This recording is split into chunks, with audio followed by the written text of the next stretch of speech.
Hey. I'm a hater, believe me, man, no cap. You ain't even know, man, I get down like that. I'm a hater, talk shit behind your back. When you ask me, I deny and say, who said that? I'm a hater, yeah, I'm a hater, yeah, I'm a hater. Shorty said she was mine, so she said your dick was bigger than mine. I'm a hater. I hate Tekashi 6ix9ine to all his fans. Had my man roll doing time and in the pens. I hate Drake, he's either one the girls wanna see. Goddamn it, man, take some of the girls to me. I hate J. Cole and them dusty ass dreads. You're not even the master, cut that shit up off your head. I hate Lil Nas X and everything he do. I say Pissy Black, he's a known booty bandit too. Hey drill, cause I messed up the rag. You know every rapper I know, y'all sound the damn same. I hate that I gotta do this to get attention. I'm from the street, you know we don't get a pension. Hey Kendrick, cause you want to look surprised. Know that Bobby, man, I want the boy to be out alive. I hate going to Cali and going live. It's a beautiful place when the York rappers always seem to die. You know I deserve this, don't you? You know I do. Ching ching, baby. I'm a hater, believe me, man, no cap. You ain't even know, man, I get down like that. I'm a hater, talk shit behind your back. When you ask me, I deny and say, who said that? I'm a hater, yeah, I'm a hater, yeah, I'm a hater. Shorty said she was mine, so she said your dick was bigger than mine. I hate council culture, people and their feelings. I hate that guns get more rights than women. I hate a rat and that's a fact, and I'll never stop. The only thing I hate more than that is a crooked cop. Hey Jake Hollow, I'm a hater and I love it too. Rapper like Drake, won't you be boy? Yeah, we back in the studio, y'all. You already know what it is. I do a lot of on-location events, so I don't be in the studio too often. But when I am in the studio, you know what I'm saying? Like, I bring in special guests. So shout out my guy DJ Weddy Wolf, because when I go live on location, you know what I mean? He's the DJ for me with the system and everything like that. Shout out to Wolf Kings. Shout out to Ruff Ryders Radio. Shout out to Dawson K all in the live. You can go to grindhardtv.com and you can see the Summer Jam episode when we was in Summer Jam performing all day. Shout out Chris Welch and the whole Mixie Guards. You can also see the episode with the Hawks on Father's Day when they was in the studio with me and stuff like that. But today, I have the one, the only, $1 Million Smiles, y'all. Ching. Yeah. You know what I'm saying? Yo, bro. Talk to me. I brought you on the show because I'm feeling the whole, you know, some people want to say, could say gimmick or whatever the case may be, or, you know, everybody has their own style of what they do to make it, or, you know, how they express themselves. You know what I'm saying? Like, I'm a guy where I speak about real life stuff that I go through. I'm like very transparent with a lot of stuff. You know what I'm saying? You have a big story behind you. Shout out, yo, Day was good. Shout out Day in the live. You have a very interesting story. But where I want to start at first is I want to know what inspired the whole character thing, because that's what attracted me to your whole persona, your whole character situation. So let everybody know out here in Grindhard TV podcast land, like what inspired the whole persona right here. I said to myself while I was in prison, I was watching and studying the industry, and I said, how can I come at this a little bit differently? So I was sitting and plotting on this for some years. So, you know, I'm reading XXL magazines, I'm reading the Ozone Park written magazines, I'm reading the Source magazines, and I said, I needed to do something different, but at the same time, make sure it's catchy and clever and cunning. So I was looking at a movie that I think a lot of us know about, Dead Presidents. Okay. And I said, you know, well, I come from that life of Stick-Up Kid and Robin. I said, you know, I might as well just take that and add a little twist to it. And then I said, you know, as a kid growing up, I used to like watching Sting the Wrestler, and also like the rock band, the Kiss crew. So I said, all that sounds... The group with the long snake tongue, right? Yes. So I said to myself, what can I do to also add my twist to it? So I said, let me put the NY in the middle of my forehead for never yielding. I never waited, just keep on going straight forward. And I also put the NY there as a representation of New York, for New Unity. The black and white also mixes as a duality between, you always fight with the struggle between the good and the bad inside you. But what makes the black and the white good and bad?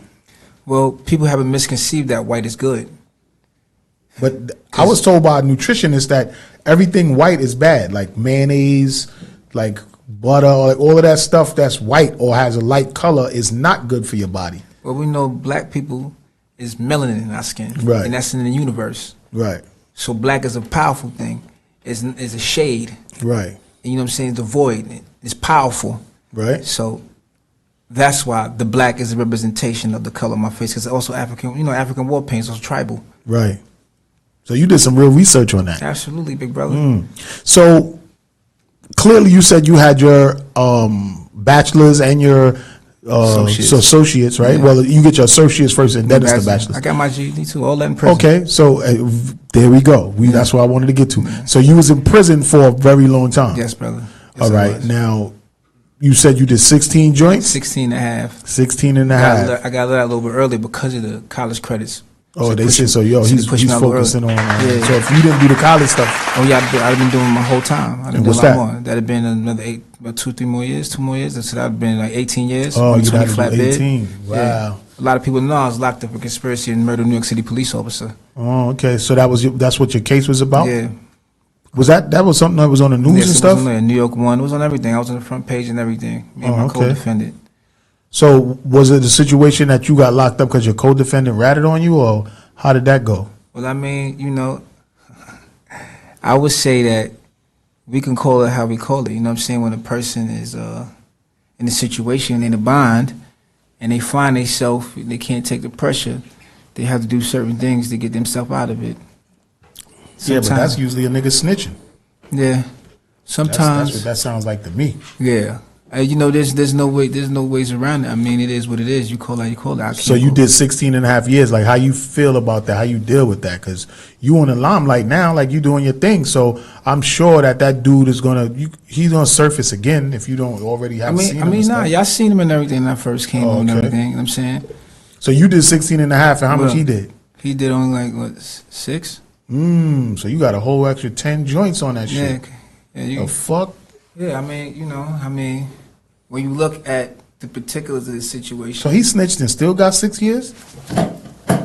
Yeah, because in order for us to get the deal, because I was looking at 40 to life. So the 40 to life, he was like, yo, let's fight it. And I was like, bruh, we can't fight nothing because of the statement. You know what I'm saying? And you got to be mindful that, I love this individual. This is a friend of yours. Oh, yes. You know what I'm saying? I would do anything for him. Let me put it this way, man. When people hit him up and shot him up, I was right there with him doing the drive-bys. When I was in that type of life. It's a fact. You know what I'm saying? I would go and then turn and snitch on you. Damn, that's crazy. You never know what pressure does to the individual. Of course, pressure busts pipes. Or make diamonds. And you know what I'm saying? And or make diamonds, like you said. So, you know what I mean? You went through that part of your life and it birthed this. Yes, the boogeyman. And this is what's going to take you to the next level right here. Yes. So what happens if that dude comes around and be like, yo, I'm sorry, we peoples, I love you, my guy, let's work it out. Let me work with you with your business. What you going to say? I can't. And I understand, and he should too. I can't. Kick rocks, motherfucking rat boy. But you know what I'm saying? But yo, enough with that. We got into your backstory, really. You know what I'm saying? But how'd you come up as a child? Where you grow up and everything like that? Let's talk about that. Well, I grew up in South Jamaica. South side, we outside. You know what I mean? from Gabba Boulevard. You was born and raised in Queens. Born and raised in Queens. Oh, okay. So you Queens bred. Queens born and bred. All that. Basic projects up the block for me. 40 projects down the block for me. Oh, okay. So you came up during that whole. You was like a little young child during that whole Supreme Team, Fat Cat era and all that. You see the cars and all that that stuff by the park and everything. Yeah, as a kid, yeah, it's a fact. When we go play basketball, you see them all different types of cars. Yeah, money, jewelry, all that. All that stuff. Money, jewelry, living like a star, and I wasn't too far from a Jaguar car. Yeah. Shout out to Cool G Rap with that joint right there. You know what I'm saying? He actually has a record with a guy from out there that I want to get on the show. You know what I'm saying? The Cosmo Criminal Guard. Yeah. He always bigging up 40 projects and Daisley and all that, and that whole Supreme Team, Fat Cat shit. Yeah. Like, matter of fact, he got a whole bunch of different mixtape album covers, and all his mixtape album covers are of either Bimmy, Preem. He got a new one where it's a Young 50 on there. Like everything that happened back then, they was all like in the mix and involved in all of that shit. You know what I'm saying? So you know what I mean? Like we are fully aware of the whole South Side Jamaica Queens thing. You know what I'm saying? So you went away for 16 years, right? Yes. Now you got your GED, your associates, your bachelor's. Now what did you get your degrees in? Behavioral science. Behavioral science. Yes. Is that something that like a profession that somebody would take up in school to be like a teacher or a counselor or something? Dealing with people with Oh, okay, all right. So is that how you basically dealing with your psyche problems, by like painting your face and rapping about shit that, you know what I'm saying, you feel like that was a real joker laugh too, you know what I'm saying? Like yeah. I'm saying, like, you know, the whole college situation it taught me how to focus. Right. I never understood that I had the stamina to be that disciplined. Right. For 4 years. Plus, you know, we doing the COVID, so I'm watching guys die around me. They're not getting any type of help. You're seeing guys get sick, and you don't know why they're dying.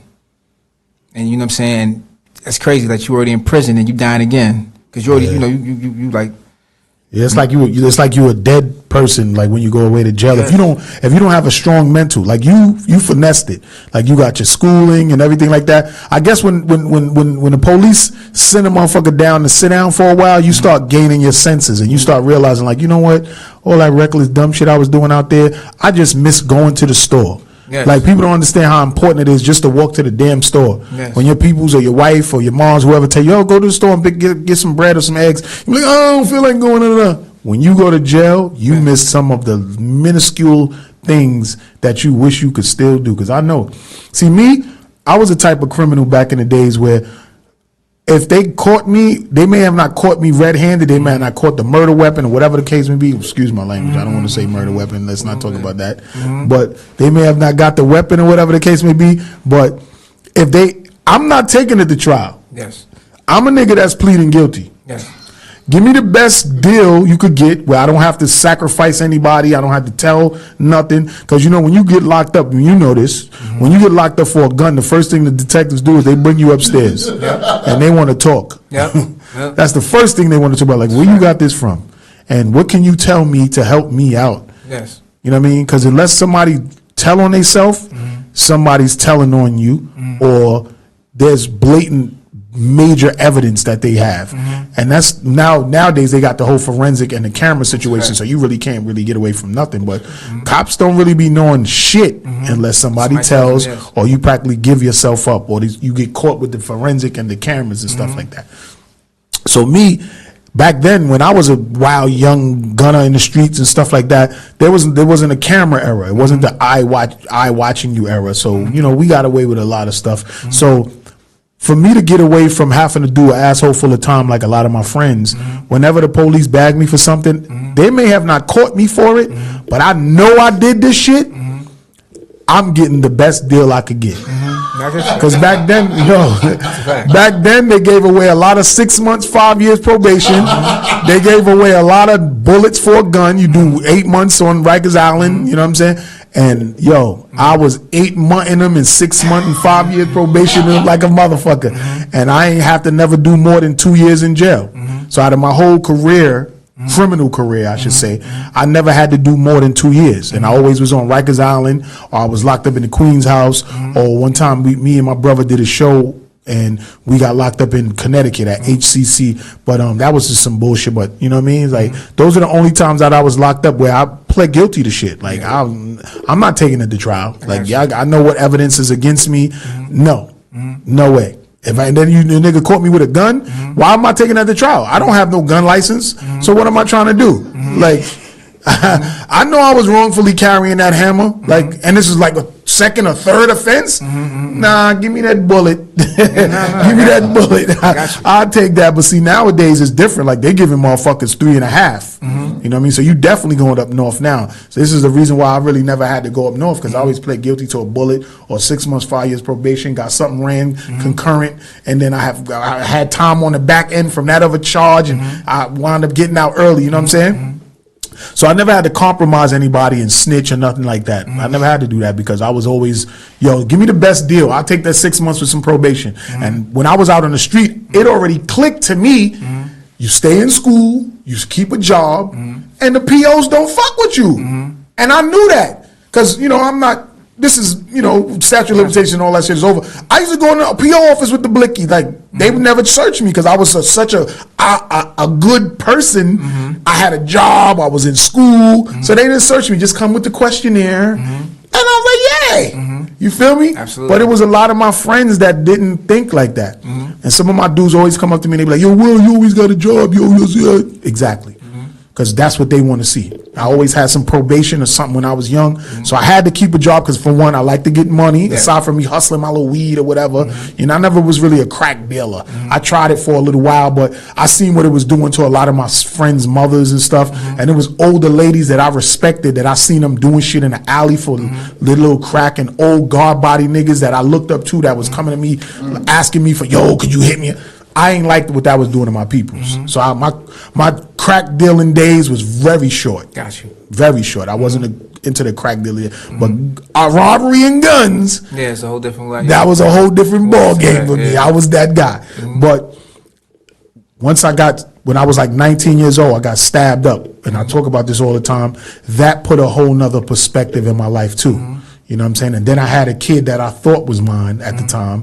And that kind of put me in the right path. So everything you do in your life dictates on how you're going to become as an adult. You know what I'm saying? And I feel like you going through what you went through gave you your knowledge, and it gave you a lesson to say, look, I'm not trying to be like that no more. And then you already sat back a long time and idolized and analyzed and said, I'm going to come different on this hip hop shit. Absolutely. And you came with that. So what made you come up with the whole hater concept in the rhyme, the song Hater? Because it's a dope record. Yeah. You're saying a lot of stuff in it too. So what was the concept behind that? A lot of people get it misconstrued, but thinking that I'm just hating on the individual. I'm not actually hating on the individual. Right. I'm hating on the particular ills of society. Right. You know, some of us are destitute. We come from impoverished areas, right, and then we want more. So they created this environment that we live in, the prejudice that they killed, the society ills. So make a long story short, Hater was made out of me saying, you know, how can I come at the industry a little bit more differently, and how can I be witty and clever at the same time, right, without sounding like I'm biting on somebody else's style. Right. So I said, well, 50 had How to Rob. He had Maynard saying Hi Hater. So I said they had like their own signature song when they first came out. Right. So I said, you know what? Let me think about how can I do that for myself. So I said, I got the beat first.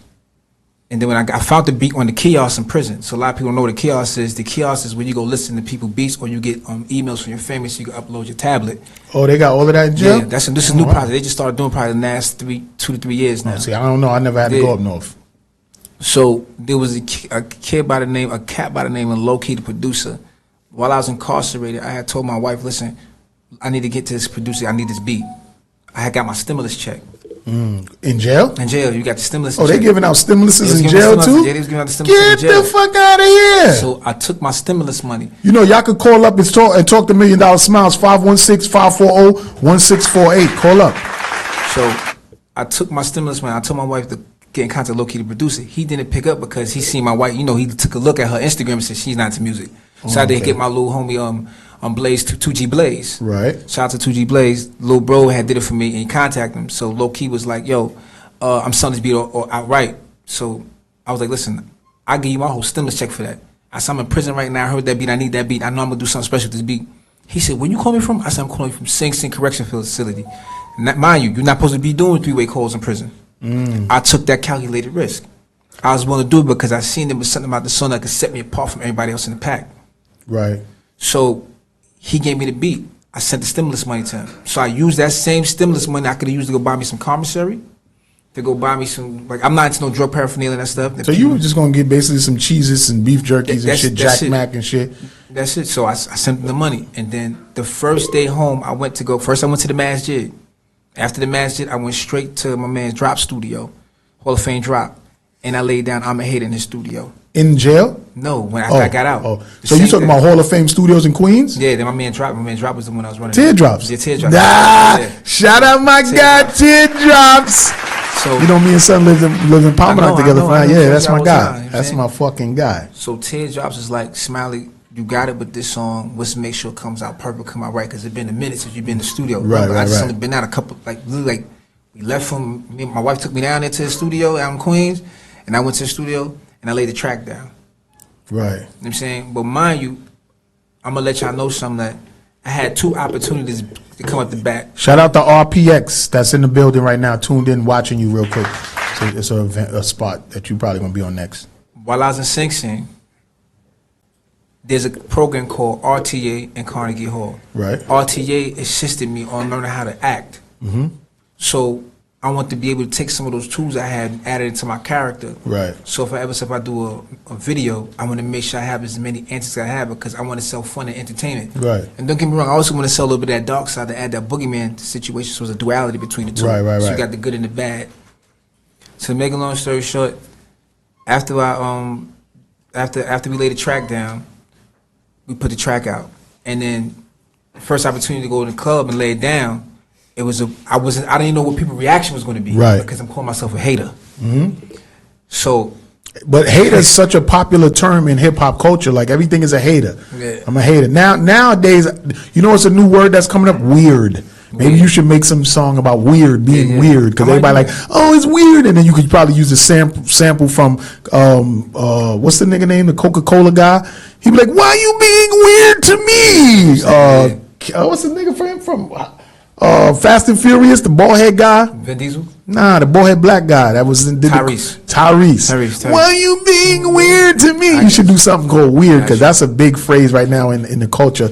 But the hater, I'm a hater. That's you basically just calling yourself one of the most popular words that's in, you know what I'm saying, hip hop culture. Hater. Taboo. You know what I mean? Taboo to yeah, somebody, the girl, one of the twins, the girl Tia and Tamara, she just was on it's a viral post of her saying, you're not nobody until you got a hater. Hater means something. She said the meaning of what hater is, and she went in and she was like, yeah, so I like my haters. Like, so you saying you're a hater and you rapping about why you're hating on shit, you make a lot of sense in your rhymes, like about why you hating on shit, because there's a lot of stuff that go on that people don't like, but they don't want to seem like a hater. But now you can come in and tell them, like, I'm hating because this dumbass. That's a fact. You know what I'm saying? Like, I feel it's not right that Tekashi 6ix9ine should be getting the type of admiration he getting and people working with, especially. That's crazy, because Boosie just was online yesterday talking about why did Kodak Black do a video with him and the whole song and everything, and Kodak Black like, yo, I don't care, this business, I ain't worrying about that. I know people like him, I know he's popular, he's famous, yeah, he sent niggas to jail and all this and that, but I don't care about none of that. Like, I'm gonna do what I do for my bread. You know what I'm saying? So what do you think about that? Like, it tells you certain people don't have integrity. Okay. Integrity means a lot to me, especially the place I came from. That's what guys rely on, their word and their honor. Right. I'm saying you can't backpedal on that. Right. You know, so when you look at someone like Tekashi 6ix9ine, that person's the devil, man. That's Satan in the flesh. That's everything that's not supposed to be here in front of us to make it acceptable. And what happened is they got these kids misconstrued that this person is the right person to follow. It's no different than drill music. That's why I'm going at drill music too. I don't care how anybody feel. Fuck them. That's what's up. That's what's up. And you got a new song out too with Cuckoo the Bag of Bones. Yeah, it's a fact. Yeah. The yo, call up 516-540-1684 or just come in on the live. I got Cuckoo the Bag of Bones in here right now, actually. Shout out to Cuckoo. You know what I'm saying? He tuned in. You know what I mean? But I mean, you said you don't give a fuck about anybody. No, I don't give a fuck about. Well, you saying you a hater? You supposed to really show people like fuck y'all. I don't care, because you know, At the end of the day, only people I really care about is my family and the people that surround me and support me. Facts. Fuck everybody else and how they feel, what their opinion is. It took me a long time to develop that type of skin. You remember, I grew up as a little fat little kid, just want to play video games all day. Oh, so how you lost all that weight? Well, I was forced to do boot camp after I did a house invasion. Oh. You know what I'm saying? So I did 6 months boot camp. And that slimmed you down and kept you slim? And then I got locked up again. And then I did 2 years, so I started lifting a lot of iron. So that gave me knockoff probably like about 800 pounds. Yeah, you a slim guy now. Yeah, What up? yeah. I was a real fat kid. I know how to feel to have low self-esteem. I know it feel like to have people look down on you, don't want to respect you. I know the feel to go to projects and get slapped and you piss on You know what's so crazy? Because you go to other countries and women love guys with weight on them because they know that them guys is either you eating or you got money or you not sick. Yeah. Because you know they be thinking that if the guy's too skinny, oh he could be sick or something like that. A fat dude ain't gonna be sick and be fat.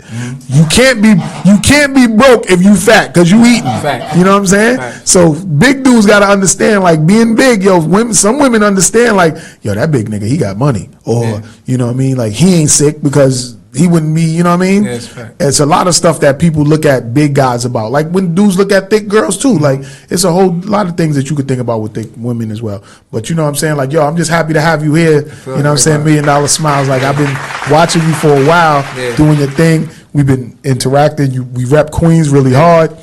And I feel you because I came up in an era where there was a lot of different kind of rap and hip hop. Yes. There was conscious rap, there was comedy rap, there was you know what I'm saying? Shock rap, there was gangster rap, punchlines, there was everything. You know what I'm saying? Backpack rap. Yep.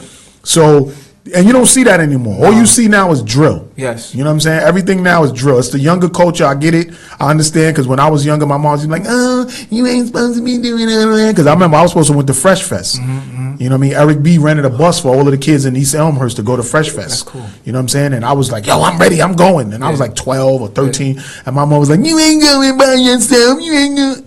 I was freaking livid that I couldn't go to Fresh Fest.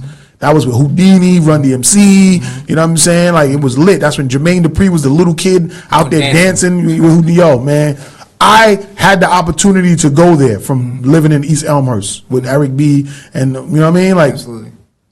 I was livid from that, bro.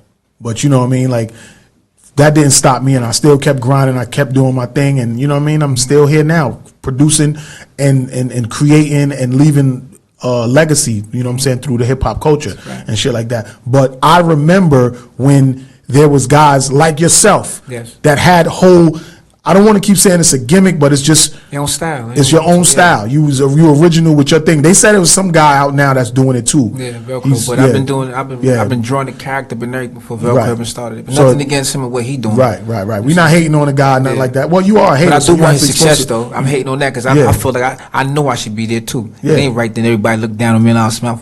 I need that. What about me? I don't want to be out here robbing people, sticking people up. That shit ain't fun. You know what I'm saying? You gotta hate on these niggas. Fuck that, son. Man. You gotta be a hater, son. You a hater. You know what you change. You're a hater. Talk shit behind your back, and I ain't getting down like that. I'm a hater. Yeah, man. Word up. So fuck it. Tell him fuck him. You want that spot. Yeah. But real talk. But you got a song with Kugu the Bag of Bones. Yes. You know what I'm saying? That's Booking crazy. Season. Booking season where you booking. So because that was really like your thing. That's my thing. Yeah, you was booking niggas. That's a fact. That's my thing. Y'all young boys out here know what booking is because that's what y'all rap about. Catching the lick. Catching the lick. Y'all booking. Y'all doing Jokes. this. Y'all doing that. You know So what would you say the positive thing about you is? Because you're not on no real negative shit. You just rapping about it and expressing it in your music. Like me, I express shit about relationships and, you know what I mean, how things I've been through with women and stuff like that. But you've been through a lot of stuff, a lot of prison time. You know what I'm saying? Just recently, you've been your whole studio, your apartment, everything you had was burnt down. You lost everything. Talk about that right there. Like, let everybody know how that's affecting you. I was getting ready for a show. We was getting ready to come back, and I couldn't even do the show because you thought the airplane had fell into the Bronx. That's how much smoke it was, and it happened on June 11th. And anybody go look at that, it was on all the channels, on all news stations. When we get there, you know what I'm saying, I don't know what happened to the cat. I think, my wife I think the cat got out the apartment, but my wife don't think so. But I think the cat made it out. But I lost everything I came home from prison with. People don't know I only been home for about 112 days. And I've been hitting the pavement. That's only 4 months. Yeah, and I've been stomping the pavement hard, getting myself played on 105 by myself. Yo, you right, because you have been doing a lot for somebody that just been home 4 months. I released the AO QGTM video longer than that. Yeah. So that the AO Queens Get the Money video has been out longer than you've been home. That's a fact, bro. You know what I'm saying? So that's real, because that's one of my newest, freshest singles besides the Go Baby and the Be Told with Crucial Mr. One Love. So Get the Money, No Time, No Cash. Yeah. And you've been grinding hard. That's why you here, my guy, because I see your grind. I respect your character situation, all of that. I feel extra bad that your whole shit got burned down. Like, I don't mean to interject, but where I wasn't expecting that the city of New York would put us into a motel, and then my kids are subjected to see certain type of sexual activities out there between people. And I'm not knocking nobody in their gender, and they do what they doing, but you know. Oh, y'all didn't ran down on gay people getting busy in public? Yeah, they was doing what they was doing, bro. And then when you take it back to us, they send us to a shelter. The shelter is just like the prison. The beds is the same beds my kids sleeping on. The same beds I shit on my wife and my kids got to be subjected to that. So do they have the same row of beds with lockers in between each shit? It's the same brown bunk bed, my brother. Still whenever slept on. And they got the cage thing on the window. You can't open the window. They come around and do rounds just like in prison. That's crazy. Call crap, facts. But that's all made in prisons, right? They give it us to sleep for 19 cents an hour. Yeah. Right? Yeah. That's crazy. So all you little young boys that y'all want to be out here and y'all want to be putting niggas in packs and smoking them, y'all want to be shooting niggas and then going on your live and talking about it, snitching on yourself. Just know that y'all gonna be sleeping on the bunk beds, the same bunk beds that y'all getting 19 cents an hour to make.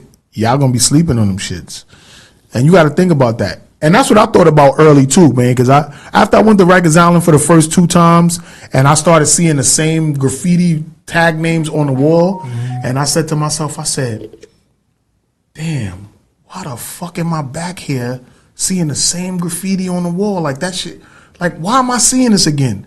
And I started like getting it in my brain early, like I don't want to keep going through this shit. You know what I mean? And I was always the type of kid that wanted a job because I grew up poor and homeless. I was in welfare hotels and shelters since I was a little kid. So I already knew what it was like. I didn't have to become a teenager and realize, oh, fuck that, I'm going to be out here doing it. Yeah, I did some stuff because I was just a wild boy. But I wanted more for myself. Even now to this day. Like, I got a lot of shit going on for myself right now, but I want more. I want more. That's why I put out hit records and I promote the shit out them. I do podcasts, I do TV, I produce for a bunch of different networks because I want more. And once you want more for yourself and you want to be great, you don't got time for people that's not thinking on a great level. If you ain't thinking great, I can't help you, my nigga. Like, success is the greatest revenge, bro. Yeah, son. You know, success is the greatest revenge. I was looking at some shit with Plies, and he was like, he want greatness. He want greatness. He don't want regular. Yeah. He not regular. He said, if you want regular, you pump 87. I'm 93. It's a fact. Premium. You feel me? It's a fact. And I love that saying that he said that. You know what I'm saying? Because that's how I feel. And I don't be acting bougie or nothing like that, but I'm motherfucking the shit. Facts. You know what I'm saying? So for you to paint your face and you come out with songs like that and you the character in the game now where they don't have that really no more, I applaud you for that. Appreciate that, brother. Because a lot of motherfuckers will feel like they too good for that in the era right now where it's all about fucking bitches and shooting niggas and putting them in a pack. You bringing something back that was here before these little niggas was big enough to even understand what it was. You know what I'm saying? So that's why I got you here, my nigga. And I applaud you, appreciate you and everything, and that's why you on my show, man. A lot of people don't know. You gonna blow up, my nigga, and I'm glad I got you on here first. Appreciate it, bro. You know? A lot of people don't know that I'm saying that the crop I come from, I was right there with 50 in them. Yeah, you was, because y'all, Lord, you were a little bit younger. Yeah. So you kind of like Bangum Smurf and Domination age. Right. You know what I'm saying? Because I know about them too as well. And shit, Domination doing. He supposed to come home. Yeah, but he did a lot of time too. It's a fact. And he was on fire before he went to jail. I was on tour with him. Yeah, he was on fire. I remember him. Bangum Smurf and Domination. He was on fire. And then Bangum Smurf, I guess he didn't realize that he was still not an American citizen, so that when he got bagged and he got deported, like a lot of my friends back in the days, he could still make a lot of shit happen out there though in Trinidad. Though. He is making shit. You know what I'm saying? So it's not all that bad to be in another country, but he can't come back unless he go back through Mexico or whatever. You know what I'm saying? You come because Trinidad is right there next to South America. Yeah. You go through South America, get up into Mexico, and come through like all of the other motherfucking people that's coming in here getting free everything and eating good and throwing away millions of dollars worth of food and stuff like that. You could come back, bang them, come on back, figure it out. You'll be a different name, but you can still be Bangum Smurf. Fuck it. Like, yo, all of the Mexicans is doing it, and the Venezuelans and all of that. Like, why not? The fuck? Yeah. Shit. If I could sneak my way back into a country that I wanted to get back in, you know what I'm saying, badly, I'll figure it out and do it. Because I heard it's not just like the Latin people that's coming in. It's a lot of, like, you know what I'm saying, African descent people. Even though everybody's African descent, really. But, you know what I mean? Like, so with that being said, I've been seeing you do a lot of shows lately. You've been really, really on the scene. You know what I mean? That's another reason why I had to get you on the show. But, like, I'm like, damn, out of all of the fucking artists out here that's doing their thing, like, I'm seeing this guy just 4 months out the gate. Yeah. When I say gate, I literally mean you was out the gate. Literally hitting it. And you know what I mean? Like, you hitting the pavement running. Yes. Mad shows, mad interviews, your record on Power 105. Yes. I'm like, this motherfucker doing really well right now. I'm getting played in UK tonight. Yeah. And you got a show after this interview. Yeah. See, that's what I'm saying. Y'all niggas out here, y'all ain't working hard enough, man. Y'all ain't working hard enough. If he just came home for 4 months and he got all of that done, you know what I mean? Like, he getting more spins on Power than me. You feel what I'm saying? I could be a hater sometimes too, motherfucker. Shit. I had 2 situations where a person wanted to give me some deals. I had, what's that? You said Empire? I heard you say that. Empire's one of them, yeah. Empire wanted to give me a deal. You know what I learned about, like, the labels now? They want to give you 360 deals because, like, you really only getting money from digital downloads and streaming. And streaming is like a half a penny on the dollar. Yeah. It's a half a penny, like a quarter of a penny, not even a penny. It's a quarter of a penny on the dollar. So you really want to just get the digital download money because that's still 99 cents. Because when I looked at my shit on iTunes, it's still there for a 99 cent download. So that means if I get 1 million people to check my shit on iTunes and they download my record, I get $1 million. Facts. You know what I'm saying? Yeah. So it's really the digital downloads that people really need to be fucking with. You know what I'm saying? And that's what I'm going with. And the streams too. I'm with the streams and I'm with the money off of YouTube and Instagram. And, well, money, you don't really get money off Instagram unless you're doing ads and all of that stuff like that. You know what I'm saying? And you going viral. But I see you going really far, my guy. You know what I'm saying? Yeah. Now, how does it work when you're doing your shows and your interviews and stuff like that? Like, who does your face? My wife and her. Ah, your wife and your. Yes. Your wife and your. That's a wife manager. Yes, she is. I'll tell you this.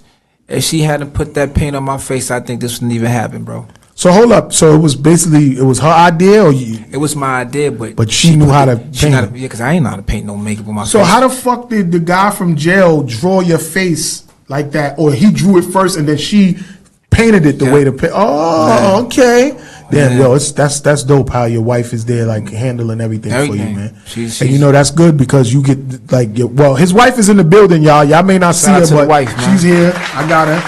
She's here. You know what I'm saying? Like, what y'all don't know is that when you got a wife that really, really supports you, you can't lose. You can't, bro. You can't lose. And then on her behalf, on the women's behalf, she's everywhere anyway. So you bitches, y'all can't be trying to, like, do nothing. His wife is right there, like. Hit them knuckles. These hands is rated E for everyone. That's a fact. Don't play around. You know what I'm saying? So, you know what I'm saying? So, obviously, you're Muslim. Yes. You know what I'm saying? To the brothers. Yes. You know what I'm saying? Wa alaikum assalam. I'm not Muslim, but I still represent all, you know what I'm saying, ethnicities that is for our peoples. I'm for my peoples. Like, let's keep it 100. Like, you know what I'm saying? So, shout out to the gods and the earths and everything like that. You know what I mean? Peace, everybody. And all you Christians and everybody else and whatever, y'all, you know what I'm saying? But how is it having a woman there that's supporting you that you could go home to with at night? And after work is over, y'all get to eat together and cuddle together and all that. How better is that than just having some people helping you? And you know what I'm saying? Like, it's a different vibe. Let everybody know about that. It's more intimate and it's special because my wife is going to give me her honest opinion, even if it's constructive criticism. You might take that as, like, hating sometimes, like, oh, she just hating. But if she gonna tell you, like, no, babe, I'm not feeling that. Yeah, it's a fact. And you just gonna have to accept it. Yeah, but the thing is, I heed her advice too because I know women are very wise. Yes, and the women are the ones that buy the music. Yes. So those 99 cent downloads on iTunes, it'd be mostly women. Yes, it is. When I be looking at my analytics, though, it say my shit is catering to more men or whatever. But I got a lot of female-ish type of songs where girls could dance. I don't understand that, whatever. But men will just listen to your shit. They ain't gonna buy it. So, Sister, so when your wife talks to you and she tells you like, look, nah, we ain't doing it like that. Yeah. You definitely pay attention. But she says it into a way to me where it's not seeming like it's condescending or she's talking down. I mean, she's talking to me at a level I respect. So I really appreciate that because I came from an environment where the women in prison, that's CO correctional officers, they don't know how to talk to men.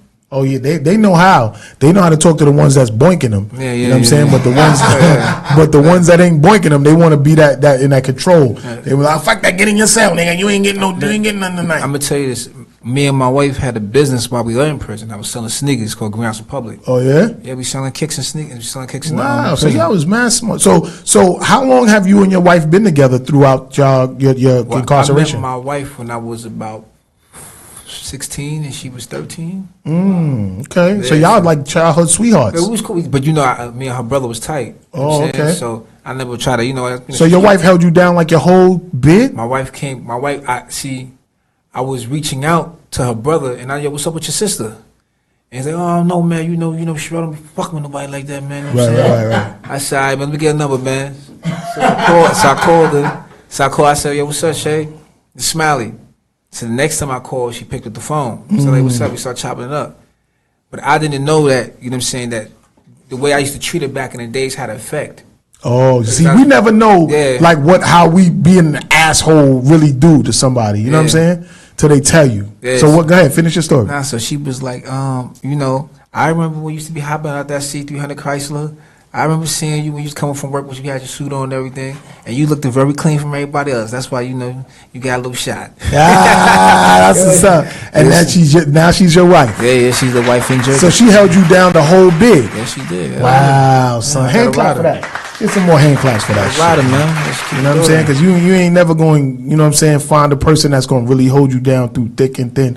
And, that's one of the main reasons why I married my wife. Aside from me being, like, so sexually attracted to her. Yes. You know what I'm saying? Like, there was times where it was really hard for me. Like, where my job, niggas had me, like, not arrested, but one of the videos I put out off the In Transit EP was showing that I had my face up on posters and they was talking about, I was a criminal and this and that. Like, where these niggas tried to fire me and get me locked up and all of this shit. And I was done for a little while. And she supported me. And it felt like that I wasn't unemployed because she held me down.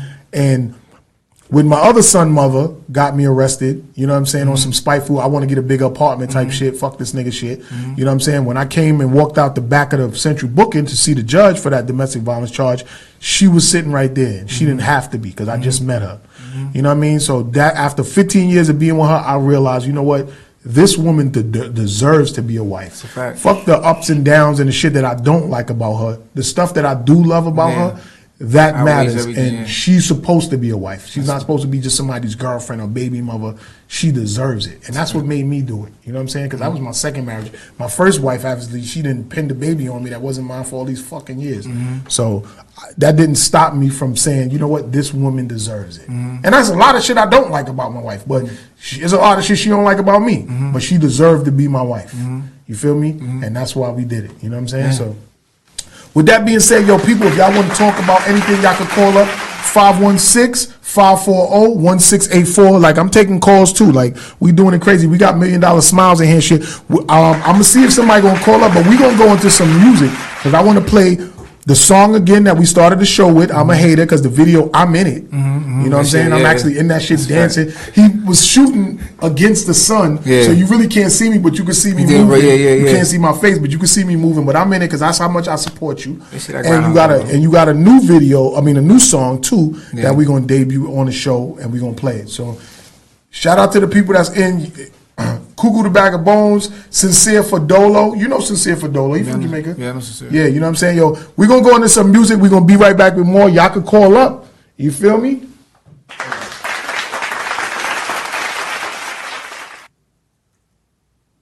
got to put that code in. You feel me?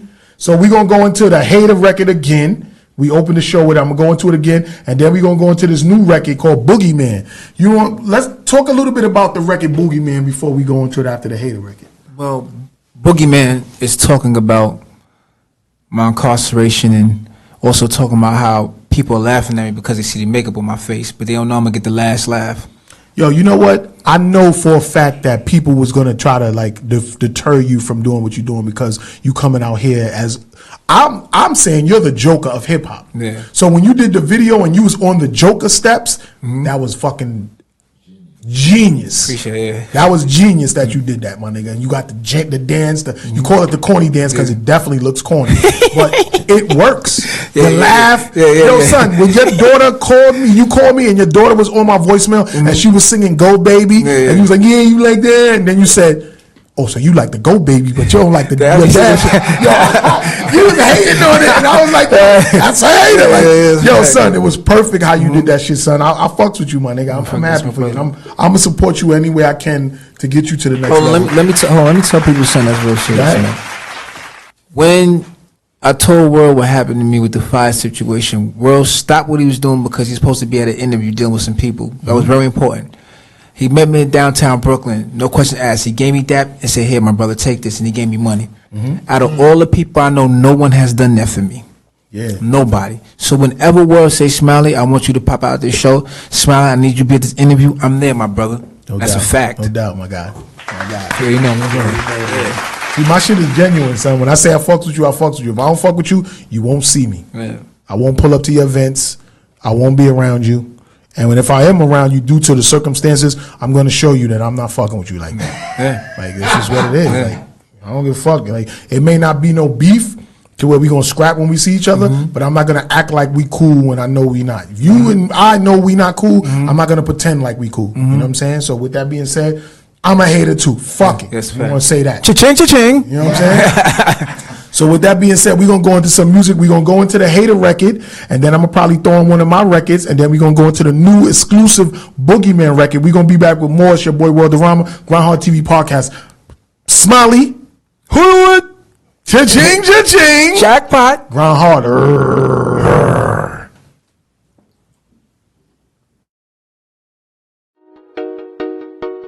Hey. I'm a hater, believe me, man, no cap. You ain't even know, man, I get down like that. I'm a hater, talk shit behind your back. When you ask me, I deny and say, who said that? I'm a hater, yeah, I'm a hater, yeah, I'm a hater. Shorty said she was mine, so she said your dick was bigger than mine. I'm a hater. I hate the Kali 6ix9ine to all his fans. And my man Roll doing time and in the pens. I hate Drake, he's either one the girls wanna see. Goddamn it, man, take some of the girls to me. I hate J. Cole and them dusty ass dreads. You're not even the master, cut that shit up off your head.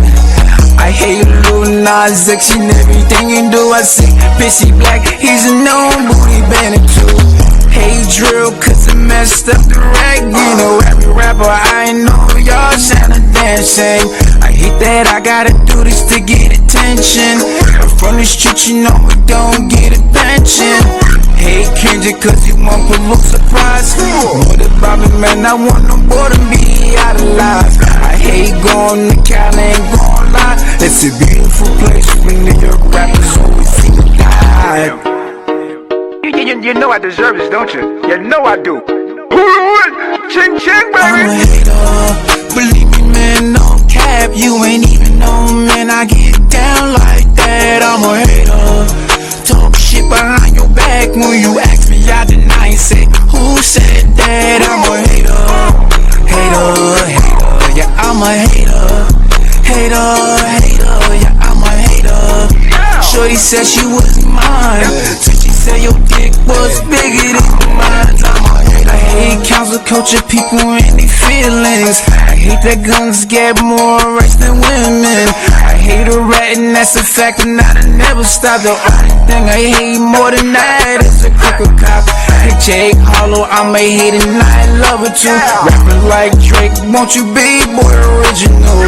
I hate that DMX died in the coma. I hate the feds for locking up Casanova. I hate that Afro pop is winning men in every way. Plus I can't understand nothing that them singers say. I hate that New York man ain't winning, and a lot of y'all happy we're missing. So do the hater dance, watch me do the hater dance. THC shit, coming through the corny hater dance.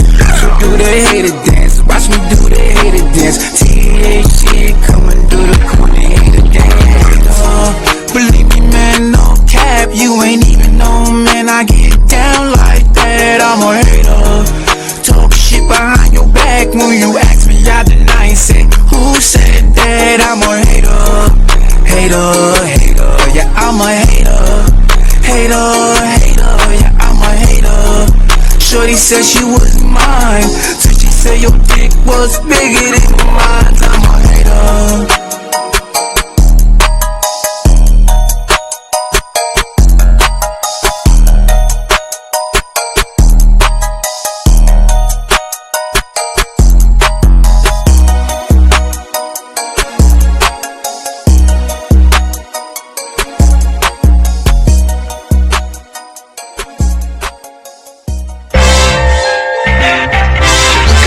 Charging slowly. Just go. You cramp my style, you block my flow. You hurt my heart, you rip my soul. Where you be at, I just don't know. Girl, now you gotta go. Go, baby. Go, baby. Go, baby. Go, go, baby. Go, baby. Go, baby. Go.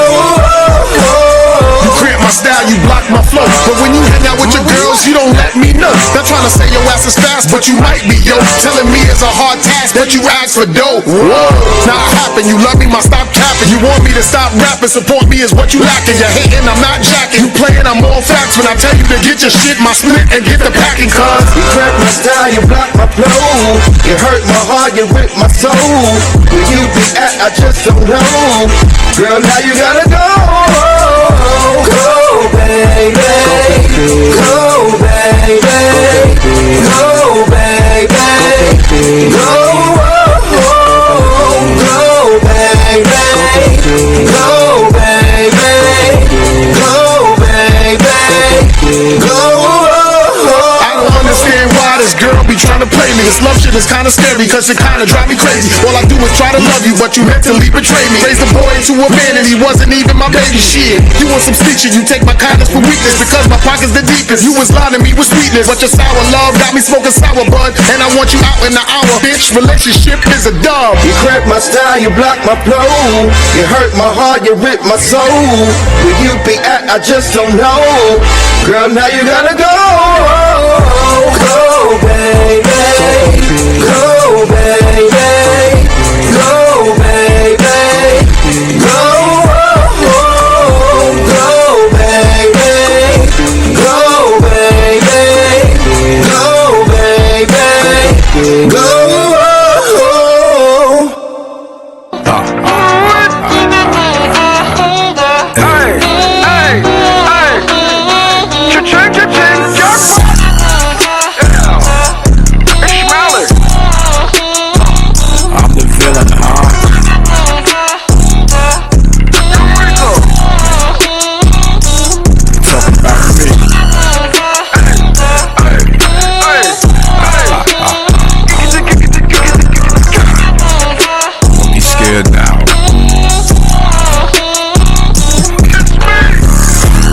Whooping in my face, I came to bring some change. Everybody doing drilly, all side of say. I'm from the city where you used to have me on style. These rappers all follow me, cause I'm the leader now. If you look around, see all these rappers mad, cause they all scared to be their true self. They all after me, but I'ma get the bag. And guess what? I'ma get the last laugh.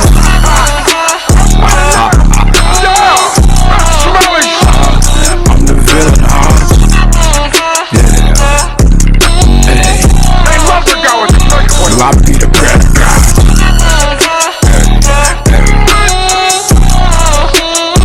I guess they talking about me.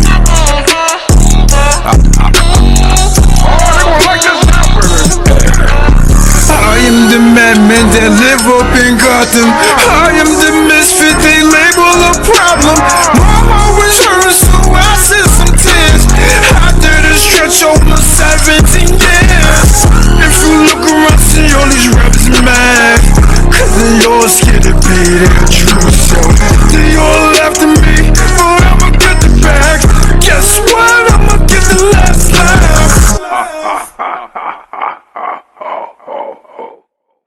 Yo. Yeah, baby. You already know what it is. We back, son. So who shooting? Yo, y'all heard the song I'm a Hater we opened the show with. Then I went into my new record, Go Baby. That shit's on fire right now. And then we went into his new record, Boogeyman. Shit was fire. It was kind of short, though. Yeah. Well, how long is that song? About what, like 2 minutes, 2.5 minutes? It was less than 2 minutes. Like it was like 2 minutes. Well, I did that strategically for a reason. Yeah. You don't have to make the songs too long, yeah. but it was a dope record. I like what you're doing. I like the laugh. I fucking with your whole character, son. Like that shit is. You know what I'm saying? Yeah. You know what I mean? I like that. Really. It's a smart idea, man. I appreciate what you're doing for the game, and you repping Queens real hard too. I like the music, so I'm gonna support you, my guy, any way I can, man. That's what I'm gonna do. I support my peoples and shit, and the fact that you did so many years in jail and came home less than 4 months and got right to it, I support that, man. Appreciate I that, salute bro. you. Appreciate that. You know what I'm saying? So, actually, you got a record with my brother, Cuckoo the Bag of Bones, because we're about to revise the whole Insane Psycho Home LP that we put out. You know what I'm saying? Like in 2001, we made it all in like the 90s, but in like 2001, we dropped the album called Insane Psycho Home, where it was all solo songs with me and Kook. I think I got 4 records on there. He got the rest.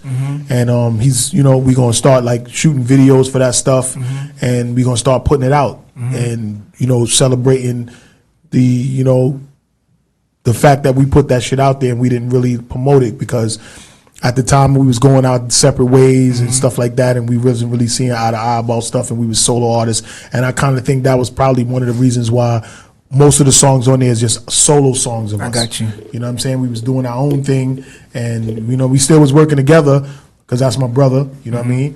And we was just doing our own thing, and we never really like promoted it or nothing. And since I'm in a position right now where I'm a production company and I'm shooting videos for niggas and I'm doing shit and I got mad shit going on, I feel like it's only right that me and my brother, we work on some of that classic material that we have. We got the 90s. I got the 90s mixtape out there on all streaming platforms that got a bunch of stuff we did back in the days when I was like managing, marketing him and stuff like that. But this Insane Psycho Home project it's a legendary project that we never really did nothing with. You know what I'm saying? And all the people that's tuning in, you know what I'm saying, y'all see this, y'all could go Insane Psycho Home, Cuckoo the Bag of Bones, and World. This was before I was Worldorama. I was World first. You know what I'm saying? And we about to revise a lot of them songs on there and shoot videos for and get a lot of visuals, so pay attention and stuff. And you and him got a song together. Yes. You know what I'm saying? And it's a dope record. You know what I'm saying? I like how y'all put it together. What it's called? Booking Season. Booking Season. And if y'all know what booking means robbing motherfuckers. Like how 50 came out with the How to Rob. Yeah, a lot of us young boys out in the game back in the days, we was robbing niggas. We was with that getting money. And when I say niggas, I don't mean just black people. We was robbing everything. Everything smoking. It wasn't about your skin color, it was about that green. You got that green and you got some diamonds or something on you, we want it. And that's what booking means, you know what I'm saying? Or booking back in the days meant booking, like running, like I was booking. You know what I'm saying? Like only the older heads know about that. You know what I'm saying? We was booking or we was booking. That's a fact. We was booking or we was booking. Let me get you know that. what I'm saying? Take that. You know what I'm saying? So with that being said, we're gonna go to another break later. We're gonna go to that song. I think I got it in my archive somewhere, and we're gonna figure it out and stuff like that. But you know what I'm saying? What inspired that record right there? Well, I wanted to talk about, you know what I'm saying, that hunger. When you're deprived and you want more, and you seen everybody getting it. They got these chains on, right? They got these cars, and you got the desire. You can't get them. You can't get it nowhere else. Right. So you remember, Sticker Kid life his expectancy is probably 2-3 years, man. It's not long. He ain't got a long run like a hustler. Right. You know what I'm saying? And you got to remember, that's why Sticker Kid is the boogeyman. No, you're right, because that's how the real 50 Cent, the little short nigga from Brooklyn, that's what he was looked at as, the boogeyman. Yo, Eric B did a story one day about him. Remember, I told y'all, like, I came up in East Elmhurst. Eric, he used to be with the Supreme, the Puerto Rican Supreme from Fort Greene. Eric, he used to run the picture with, all of them before. yeah, he would be running with yeah. Eric B, so I know him personally too. A lot of guys I know, like, in the game. Yeah, from you back in loopy, the- they don't know you're Yeah, loopy. exactly. Yeah. People don't know, but you know what I'm saying? So 50 used to be around Eric B and all of them and shit like that. And he said a story one day how they would be at events and they would see 50 like chilling next to a tree, a little short nigga chilling with a tree with a big gun on him. And they knew he was coming to rob niggas, and they would knew it. And they be like, so he would see him like, yo, 50, what you doing? You know what I'm saying? So it's a lot of history. It's a lot of history here, man. You know what I'm saying? So, but what else do you got going on besides just the music? Because you a very talented brother. So I want you to tell everybody, like, what are some of the things that you do aside from music? That, I got a book that I've written too called the 10 Tips of a Happy Antagonist. 10 tips of a happy antagonist. Now break that down first before we get into it. Just break that title down. Yeah. What is that about? The happy antagonist, you know. I enjoy being the bad guy. It's cool being the bad guy. It's fun. Yeah, I'm not gonna say a lie to you. Like who likes to like not break the rules, who just bend them. So when you say you're the happy antagonist, meaning your antagonist to me is an instigator. Yeah, exactly. So you're an instigator, like yes, I embrace all of that. Right. You know what I'm saying? And you should. Yes. So when you say you're the happy antagonist, yes, I enjoy. That's why I call you the Joker of hip hop, because that laugh too right there. That's crazy. You know what I'm saying? When you did that, the promo that I posted of you, and you was like, yo, if you could do this corny dance right here, you a bad mother. He was like, you a sucker. He's a bad sucker. Like, I was like, yo, this nigga is funny as a motherfucker too, but it's real. And you know what I think you should do when you go to do shows? Before you do shows, I think you should do a little 5-minute, like, not a comedy skit, but just of who you are with your whole antics and everything like that. Talk about the game, say some shit about true shit that's going on, and just get people, like, involved with you, like, you know what I mean, just loving you, like, you know what I mean, just draw them in from your persona first, and then give them the music. I mean, that's what I've been doing, and that's why some of these promoters been telling me they want me to come back out and do shows. And at first, I had to pay. Now they don't want me to pay exactly. They just want you to be there. And then the next step is they're going to be paying you. Man. You know what I'm saying? Right now, they don't want you to pay. They want you to come because they love what you're doing. But now, next is going to be like, yo, well, I need this much. And that's what it's all about. You want to live off this. Fact. This is a wide open game right now, and everybody could get money. You got a family, you got a manager that need her fucking 50%. Yeah. I was gonna say 20%, but she needs 50. Actually, she getting 80, you getting 20. You know what I'm saying? But yo, it's really good to have a wife there that just supports you and do everything for you and handle that, because that gives you more time to be creative with what you're doing and stuff. And then she's not only your manager, she's your wife, she's your mom to your children, she's your chauffeur, she's paints your face, your stylist, she's everything. You know what I'm saying? So you know what I mean? I don't want to ever hear nothing in the future about, oh, it ain't working out and all this and that. Like, nah. If anybody know, I'm a Capricorn, so you know Capricorn's a loyal to a fault, man. Yeah, okay. Oh, y'all both Capricorns? Yeah. So y'all got the same sign? Yeah. Wow, that's like me and my wife. We both Tauruses. Oh, yeah, always. And sometimes I be wanting to wring her neck. But you know what I mean? When she come over, she be like, all right, babe, I'm going to see you later. She want to give me a kiss. I'll be like, oh, we doing kisses today? I say, oh, we must be good because you doing kisses today. So you know what it is, man. You know, this is me and her been together 15 years. So you know what I mean? Like, it is what it is, man. It's great being in love. You know what I'm saying? Like, having somebody that loves you, it ain't always perfect. Yeah, of course. It's not. You can't think that, oh, it's going to be good all the time. It's not. You know what I mean? So a friend of mine, or I think it was a family member, that said to me when I got married, they was like, so did you do a prenup? I said, why would I need to do a prenup? And he was like, well, you know, like nowadays, like shit may not go your way, and you don't do a prenup, you be fucked. And I was like, you know what? Excuse me for yawning. I'll be grounded. But I was like, yo, I've been through so much with this woman, and that when I was fucked up, down, she made me feel up. That's a fact. Same thing. Like, she made me feel like when I wasn't working and getting no money, I didn't know, because I always was getting money. Like, she always had me good. And no women I've ever been with been like that. And that right there tells me, like, she's a keeper, because she want to make sure I'm good no matter what. Even though she'll come around and fuck shit up and give mad attitude and be bitchy and stuff to people, but it's okay. Fuck y'all, because I know when I need her, she there for me. Fact. She ain't here for y'all, she here for me. So if y'all don't like her, fuck fuck y'all niggas. Facts. I'm a hater. Fuck y'all niggas. She here for me. Yeah. And that's what made me decide to marry again after going through what I went through with my first wife, while pinning a baby on me and getting me for fucking hundreds of thousands of dollars and shit throughout the years. And I gained a stepson out of it. Shout out Miki and Kat and all that. I still love y'all and everything like that. But you know what I'm saying? Like, it's real. Like, when you find that person that's going to really be down for you, I don't give a fuck who don't like them. As long as you love them and they doing what they got to do for you, you fuck with them. And that's the vibe I'm getting from you with your wife and shit like that. So you're gonna go far, man, especially with your wife on your team and helping you and shit like that. So this show that you doing after this, what's that show about? This show was like it's a day party. It's getting a little late now, but it's a day party. As soon as I finished, I got to shoot there and do my set. So the brothers is waiting for me to come down there, because when I did the other show, one of his partners was there. He's like, listen, make sure you come to my show too. So they're expecting me. They want to see me. So that's why, so. You're making me feel like I want to go to your show with you, man. Like, after this, I think I want to just dip out with you and shit and go and do what we got to do. You know what I'm saying? Yo, Matt, how much time we got left on this? 40 minutes? Let me see what time it is right now. 7:10. 7:10? No, we're gonna go into another segment, but I wanna fuck with you, son. I wanna see you live. I wanna see the people. I wanna capture that and shit like that. You know what I mean? I'm all about that. Yo, shout out official Big Cree. Shout out G.com. Shout out Cold Smoke 24. Shout out everybody that came in on the live. You know, y'all could have called in. The number's on there. 516 call in, man. 440-1648. Y'all can ask him about his painted face. Y'all can ask him about him. Some question, people. You know what I'm saying? Y'all can do a whole bunch of stuff.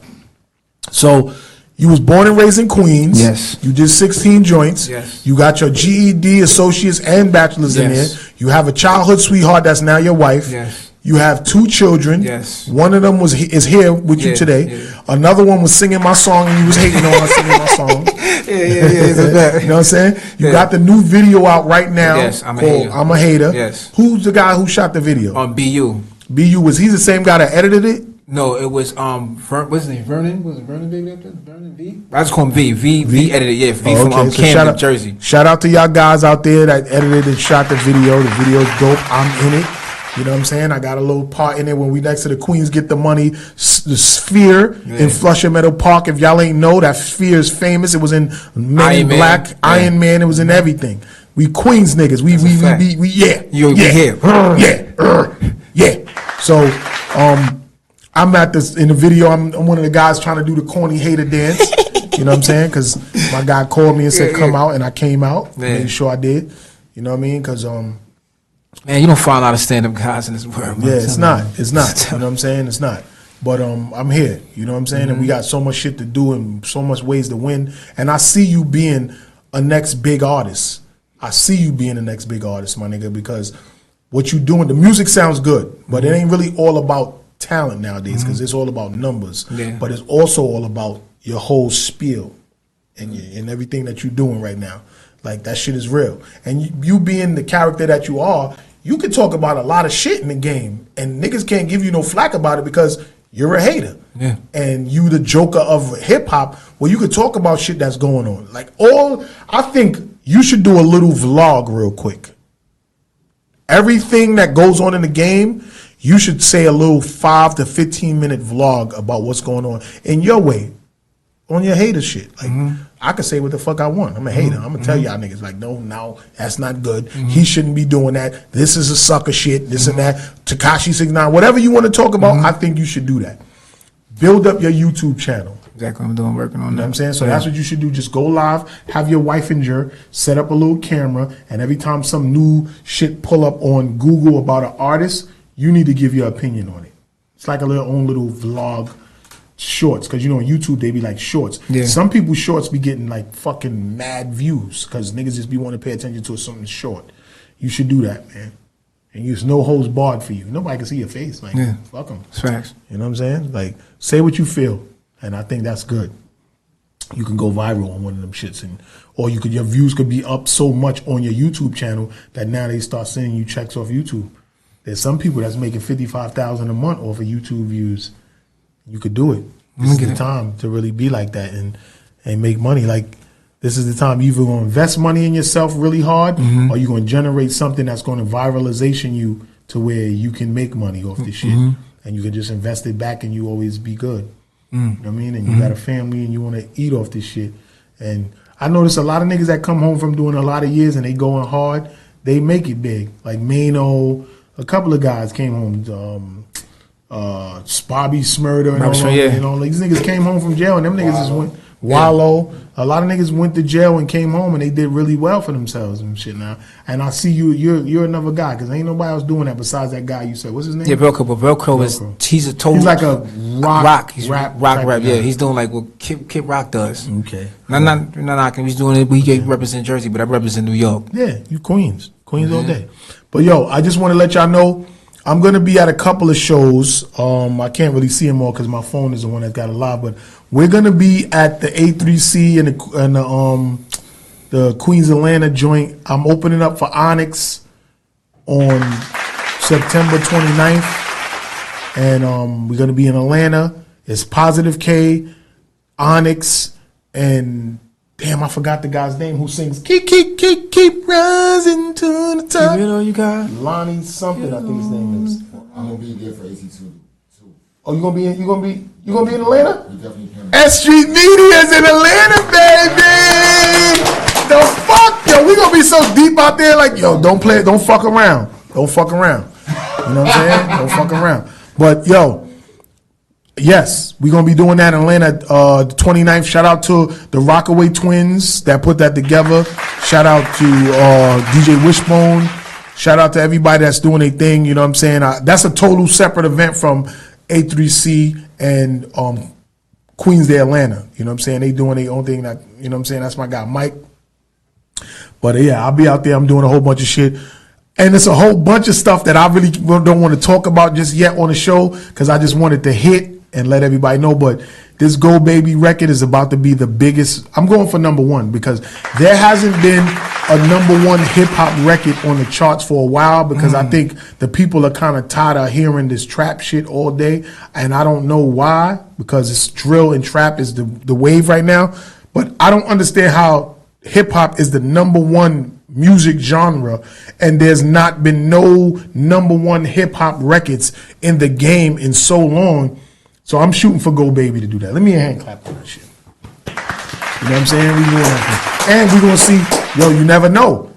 Smiley may have a number one record too that's going to go because ain't nobody else out there talking about, I'm a hater. No cap, you ain't even know, man. I get Them like that. I'm a hater. Talk shit behind your back when you ask me, I deny and say, who said that? I'm a hater. Yeah, I'm a hater. Yeah, I'm a hater. Go ahead. Shorty said she was mine until she said your dick was bigger than mine. Whoa. Like, elaborate on that shit right there.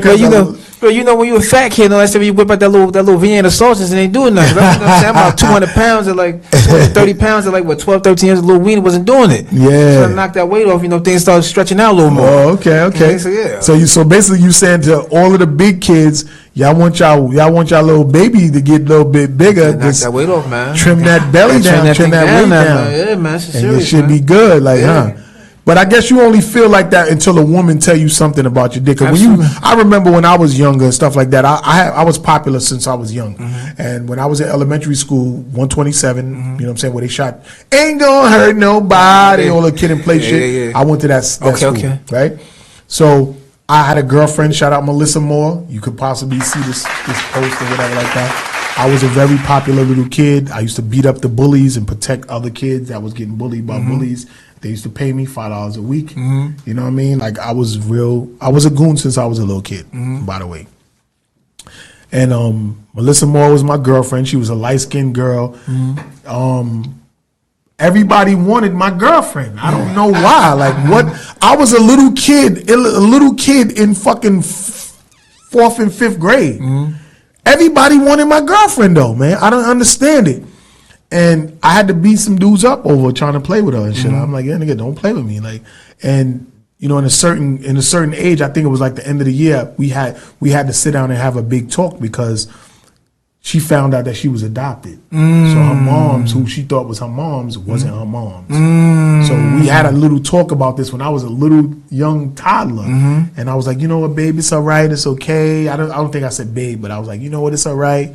It's okay. I'm still here for you. Because what I would do is when some of our classmates would have birthday parties, I would go pick her up from her house and we would go to the party together as a date. And our parents knew about this. Yeah. I lived in a welfare hotel named Travelers back then. And she lived like on 25th Ave. So I would leave my crib and then go pick her up. Her mom's like, oh, yeah, girl, so cute. And I would take her and go on a date to one of our friends' birthday parties. This is distinctive stuff that I remember as a little kid. Good times. And she could vouch this. Like if she was on this live, I would love to have her come in and talk about it. Like I was the man when I was in school, a little goon nigga. Like don't play with me, like for real. So you know what I mean? Like it's crazy to me now to be an adult and be going through relationship situations and shit when I've been in relationships for a long time. And I feel for you too, because and luckily for you that you had a childhood sweetheart that held you down all these years, because it could have easily went a different way. Yeah, you know what I'm saying? And it would have been, and it's a lot of booty men that's in jail. Yeah, that's a fact. You know what I'm saying? But I'm sure when you have a woman that's out there holding you down, that you don't, you know what I'm saying, you definitely don't want to get caught up in the mix of that shit. So tell us a little bit about like how was jail for you and how did that influence you, because that made you go and get a degree, your GED, and all that. So how was being in jail really influence you to turn your life around and do things the right way? It played. Well, let's talk about mentorship. Yo, Cuckoo the Bag of Bones is like, I wanted her too. Even my brother wanted my girlfriend. Yeah. He even wanted my girl, my own brother. Yeah. He wanted every girl I had though. So it is what it is. So mentorship plays a lot in it, because you had guys like Bobby Rose, Lawrence Bartley. You had guys like Jermaine Archer, Lamont, Macomb Lambo. Right. You had these older brothers there, and they were like all going to school. Because you know I was spinning the yard a lot. Then you had older brother, older brother by the name of Tyrone Johnson. So he's like, oh, Smiley, man, don't be like the rest of these kids out here, man. You're from Queens too, old time from Queens. Like, yo, man, go to school, man, get your GED, man. And you know, I'm like, I ain't good at math, man. Math ain't my strength. Right. So he's like, just go, man, go get some tutoring. So he got some tutoring, some brothers to help me. You know what I'm saying? And I failed the GED test. Then I went up to Attica. When I went up to Attica, there was a brother that had all the GED answers. Ain't Attica that prison that was like mad famous? Yes. Attica Rise. That's what started everything. That's how you got the grievance process, because of Attica. Wow. So when I got to Attica, a brother, one of the Muslim brothers by the name of Booby, gave me all the GED answers. So when I came back down to Sing Sing with the GED answers, I just remember all 50 of the math answers for my GED. But writing and all that stuff, I had it all down pat. So I cheated by memorizing all 50 of the answers. So I had to find my way in. So once I passed the test, I gave the GED answers to all the brothers, all the guys I knew from out of Brooklyn, Queens, Harlem, Muslim brothers. Guys I ain't know this, so I passed it to them and they passed. Right. I mean, it felt good to see them on the visiting floor with their mother giving them a hug. You know what I'm saying? But then I ain't stopped there. I said, let me go get my associates now. Now when I got to my started working on getting my associates, I had to take these math classes. Now it's forced to learn the math. But they had a professor by the name of Professor Mr. McGovern. And he made math more easier for me. So then I got better at math, and then I just started flying through college. Once you learn how to write your paper, there's a method and a style to writing papers, know how to cite it and research it. Then I got my bachelor's degree. Then I learned how to what's they call that? What's the computer science, which is like a whole nother world of me, because I've been away from. Remember when I got locked up, MySpace was out. Oh wow! And MySpace is no longer in existence. When I came back out, you got Google, you got Instagram, you got TikTok, you got Facebook. So this is a whole new world. In a way, it was no even Google. Nah, it's no Google, bro. It was just Yahoo. Because Yahoo was big back then. Yahoo and MySpace. That's it. AOL. Yeah, it's a fact. You know what I'm saying? But see, that's the thing with you. Like, let's see, I want to talk about this. I'm glad you brought this shit up. See, Instagram and Facebook and what's the other shit? TikTok and Snapchat and Twitter. Y'all all be trying to like restrict people from posting shit and doing certain things. But what y'all don't realize is, if the people ain't fucking with you no more, you're done. Yeah, you're done. Just like MySpace, just like what's the other dating apps they used to have back in the days? Black Planet, Backpage, all that shit. Them shits were all done. Look, your son looking at you like, what you know about that? You heard about that shit? He gave you that look like, what you doing, man? What you know about that? Like, what you know about that? Like, we got you on camera too. He like, what? But that's real. Like, y'all can be extinct too. Y'all can be dinosaur. Yeah. So don't be acting like y'all trying to restrict everything we doing, because if we stop fucking with y'all, the people, when I say we, the people, y'all will be done. Mark Zuckerberg, Facebook, and Instagram can be done. Don't play yourself, man. Right. Don't play yourself, man. Stop coming with all this guideline shit and violating niggas and deading niggas' pages and restricting shit, because we could just easily lose interest in you and it'll be over. Man. You know everything comes around 360, and it'll be a time where it's going to come around where people want to just go outside and chill and they don't want to be on social media all day. You know what I'm saying?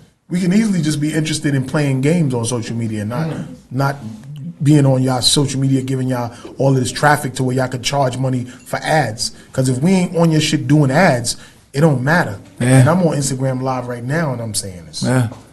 And I'm letting y'all know that. You know what I'm saying? I fucks with y'all, but y'all could not be fucked with too. See what's happening on Twitter. Yeah, like they're about to dub him. Yeah. That's the electric car guy, the Tesla guy. Yeah. They're about to dub him, but Yeah. they're like, yo, you're not doing the right thing with Twitter. It's about to be a rap for Instagram you. did that string thing now. Instagram got strings. Yeah, it's about to be a rap for you, and I don't think this guy understands that shit. Like, dogs, you'll be a rap. You know what I'm saying? So back to $1 Million Smile. I know I like elaborating and talking and shit. Right. I'm sipping the casa and all that, but you know, it is what it is. But $1 Million, go ahead, go back to what you were saying, man. I ain't want to interrupt. Yeah. No, I'm saying that after I got the associate's degree, I just kept on moving forward. I ain't stopped. I was working on getting my master's, but I had to go home. You had to go home. Yeah, I had to go home. I had to go home. You know what I'm saying? Okay. Because I really, you know what I mean? I really wanted to have the master's. Right. But I said, you know, once I get to the street, I'm not going to have time, so I'm going to hit the ground running. And that's what I've been doing ever since. I ain't been stopping. I ain't going to hold you. They always say education is key, but what you learn from a GED associates and a bachelor's, you can make shit happen enough. That's a fact. You know what I'm saying? Right. What you do in this music industry, I ain't going to front. I wish you would have took up business management. Now, I got some business courses. I did Columbia business courses, but it's not the same as being hands-on. Okay. You see, so it's a little different. Like, when I did the sneaker company, me and my wife inside prison, you know, I came up with the idea, but my wife was the one that put the whole blueprint together. She finessed it. And then, and off of my integrity and me being a trustworthy person in prisons, God gave me a shot in prison to trust my catalog. And that's how I started making money. And that's how I was able to provide for my family while I was in prison. Oh, so when they say niggas be in jail and they be making money and sending it back to their family, like, would you like to elaborate on that, or you just want to keep that secret? Because we can talk about that. People have many different avenues. Some people deal with the paraphernalia. I was dealing with stuff that I knew guys like. A guy would rather eat food. Rather not eat food and rather look good because he want to look good for some female officers, or he want to go down to the visiting floor. So I played off of that. So guys would be in there and rather spending money bro. on sneakers, fly shit, just so they could boink the officers? Yes, it happens. So them officers was giving up that Yeah, he was giving. This is Swing. It's called Swing for a reason. Oh, Swing. Swing, brother. Had the biggest prostitution ring. You know with the COs? Yeah, bro. Well, I'm sure with some gay prostitution going on there. You had, it's a little, Hold up, who's just calling in? Hold up. Let's see something. Damn, I don't want to end it live.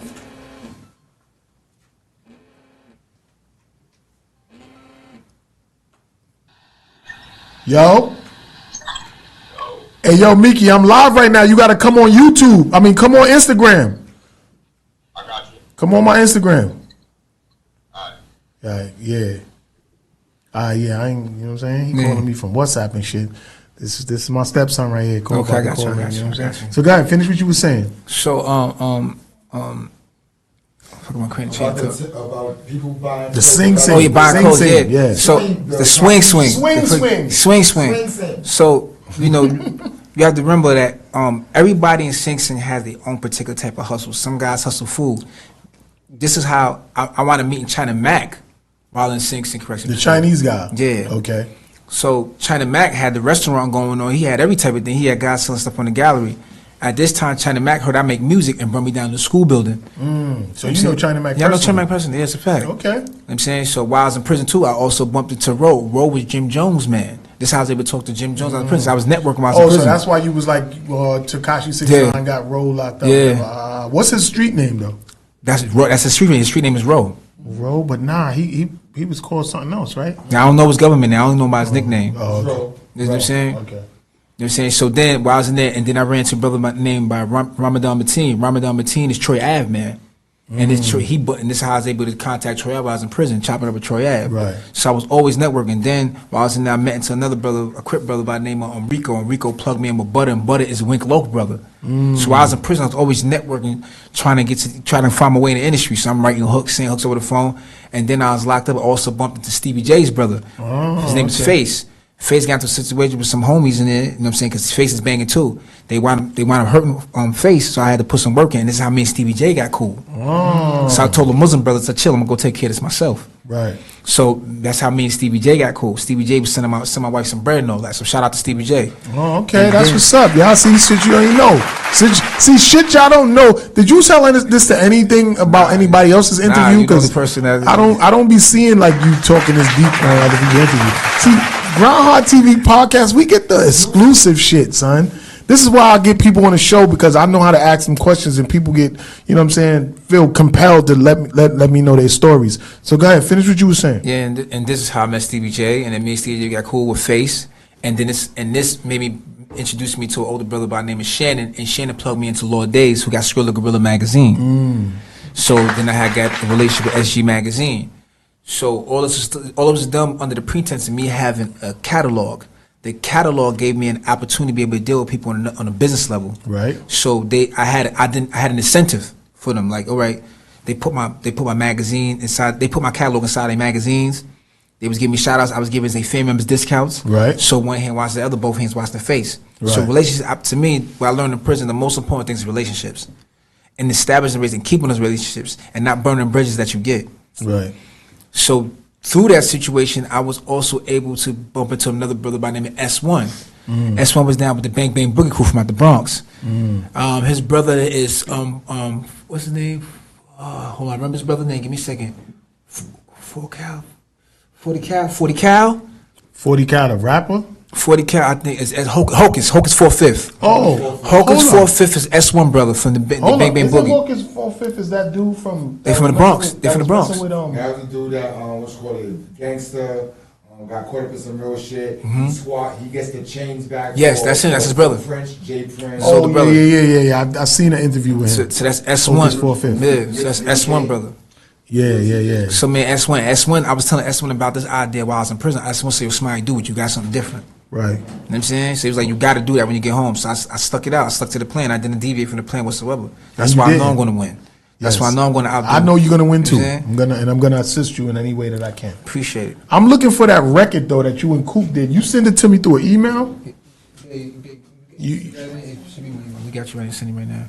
Yeah, because I want to go into that. Like, I want to bring somebody in, because right now my whole actually marketing campaign is about this situation with me and this young man right here. Okay. You know what I'm saying? So I want to definitely have him come in and talk about something. Hopefully he come in right now. Yo, for everybody that don't know, I got Miki on the line. Shout out you to know what I'm Miki. saying? This is the whole situation where the whole Go Baby marketing strategy that's going on right now is about me and my son right here. We just found out some weird information just recently, and I made a song about it and I'm running with it. And I want to know. I got $1 Million Smile in here. You know what I'm saying? He just said he did like 16 joints. Been home for four months. 16 and a half. 16 and a half. He been home for 4 months, and we doing a lot to make shit happen. I got a record out here, Go Baby, that's going crazy, and it's basically about me and your situation. So Miki, I want you to talk about that real quick and just let everybody know, like, where's your stance at on that and shit. I know that's your mom's and everything, but give us your opinion on that. This is how I look at the situation, yo. Shout out to Grindhardtv, shout out my dad, you know what I'm saying? Great man, legend in the building. You know what I'm saying? Dope artist, wonderful man. At the end of the day, I just looked at the situation like, You know what I'm saying? Like, I could have had a worse life if I didn't know it, you know what I'm saying? And it's unfortunate that it had to happen like that, but at the end of the day, it doesn't change the relationship that I have with my father, you know what I'm saying? There's a lot of people, like a lot of young black men, they don't get to know their father, they don't get to grow up with their father regardless. And like technically, biologically, he really isn't like biologically my father, but he still raised me, and I learned a lot of stuff from him. I learned how to be a man, I learned how to be respectful, I learned a lot of stuff from him regardless. But at the end of the day, if it already happened, it's not really my fault, you know what I'm saying? He's still trying to like make sure I have like a better life. It's not neither of our faults. We were the ones that were lied to, but you know what I'm saying? Like, I want your opinion on it, and just tell me what you think about it. You said something that was very important that, you know what I mean, or if I wasn't lied to, you know what I'm saying, your life wouldn't have been the way it was. So in no actuality, her lying to me about being your dad kind of like benefited you instead of hurting you. You know what I'm saying? The only thing that hurted you was that you now thought that who your biological father is not. But, you know what I mean, financially and everything and emotionally and molding you into being a man, it worked out for you. Is that what you're saying? Hell yeah. At the end of the day, it's like, regardless of what a piece of paper says, you still my father. At the end of the day, I can't take back all the years that you raised me, stuff that I learned from you. And I even like see certain like personality traits of you and myself. So it's not like you can't just erase that shit regardless. You know what I'm saying? That's what's up, man. Like, I'm happy you called up for us to talk about this. Get that mad. I hate my mom, and I can't really be mad at y'all. Like, I had y'all differences, and that's happened in the past. Like, I have to move forward in life. You know what I'm saying? The more that I think about this shit, like it bothers me and stuff like that, yeah. But the more that I think about it and bothers me, it's like the more like mentally messed up I be about this shit. So you just gotta keep moving forward. You know what I'm saying? Hey, yo, if anybody that's on the live, if y'all want to chime in and say something, y'all could call up 516-540-1684. We got Miki, aka HOTH2, on the line. He's actually, me and him is actually what this whole Go Baby song is about. You know what I'm saying? Y'all hear the song, it's about to be going even extra crazy for the rest of the year. And it's about me and him. Like, this record is about me and him, and you know what I'm saying, his moms and the things that we went through. I got $1 Million Smiles in the building. You know what I'm saying? We're talking about a whole bunch of family stuff, and it's a bunch of things going on. So Miki, I always wanted to get your opinion because I wanted to give you a couple of months to just really vibe and you know, let that shit sink in and you know what I mean, like settle in with the situation that it is. And I wanted to hear your take on it. So what do you think about the record that I put out about the whole shit with the Go Baby and everything? Well, the record's kind of dope. It's like the fact that you actually stood up and like said how you feel about it. Your feelings and shit like that. You chimed in on how you really feel, and you really feel that in your soul when you listen to the record. Like, you know what I'm saying? Like, I know there's like a lot of people that probably went in a similar situation that you've been in, and like don't have the balls to get up and move forward from that past and shit like that. But at the end of the day, it's like you can't really be like mad about this shit. Like, you just gotta be happy that you got to know what happened at the end of the day. But I don't know. Like, I feel a little awkward about it, but at the same time, it's like I still love you. I still had that bond with you regardless. So you can't really just take that shit away. Yo, that shit. But, you know what I'm saying? That shit means a lot, yo, coming from you, because I kind of felt like that you kind of was falling back from me a little bit. Like, I felt like you wasn't really reaching out to me as much. And you know, you was, and I respected it. Like, get on my feet and be a man, because that's what you be trying to like instill in my brain. Like, yo, you got to get up and be a man. You got to get up. You got to grind. You got to get up. You got to get it.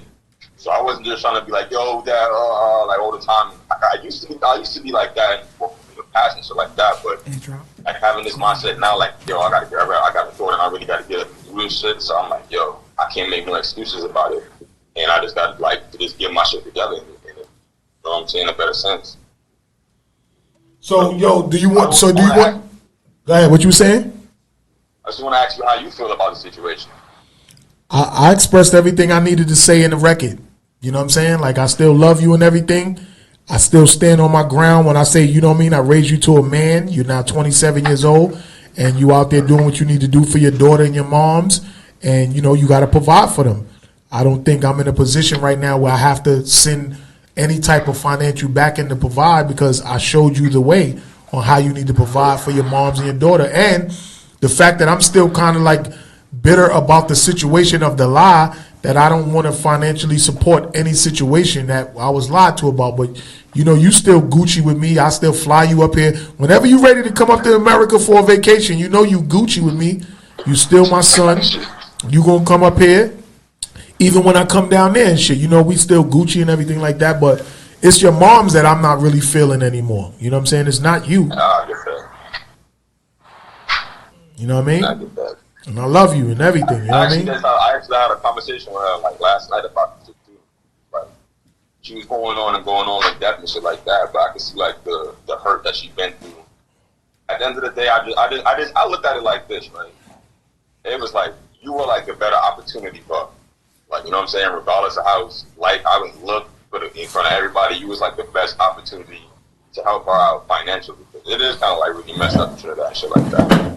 And a lot of niggas out here just want to just use women and just like, you know what I'm saying, get some sex, get something to eat, get something out of them. It's not really like being there to take care, help out and shit like that.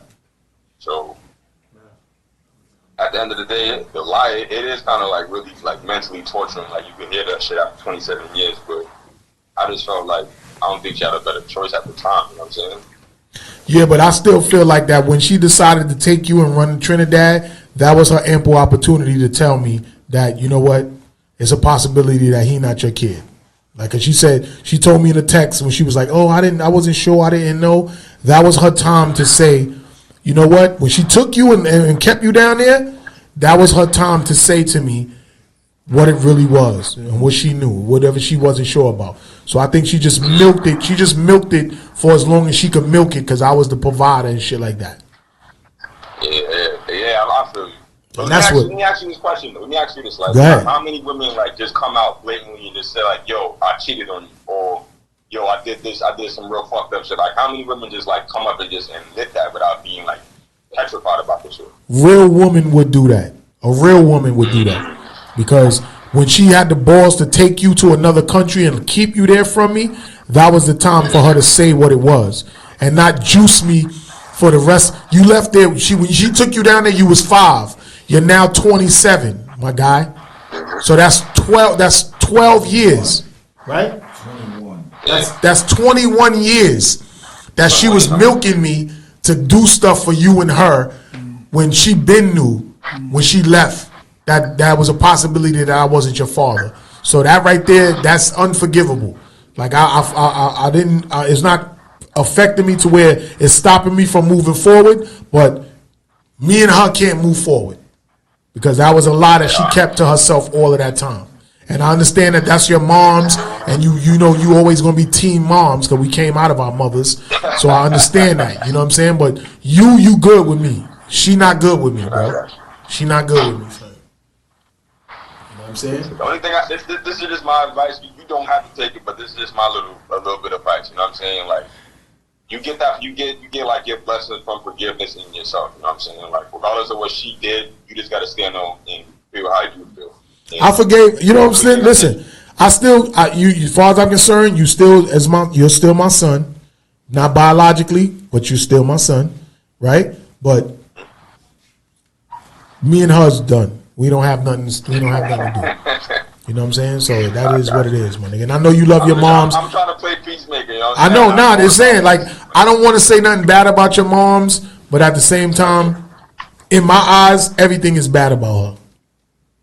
You know what I mean? And I know you love your moms, so I don't want to stay on it too long and keep dragging it. But you know what it is, my nigga. So whenever you're ready to come to America for a vacation, you let me know. And when I decide to come to Trinidad and we vibe out, and, you know, you come to my hotel, we vibe out in the city and do what we do, that's always still a option, but not her. You feel me? I got you. I got you. You know what I'm saying?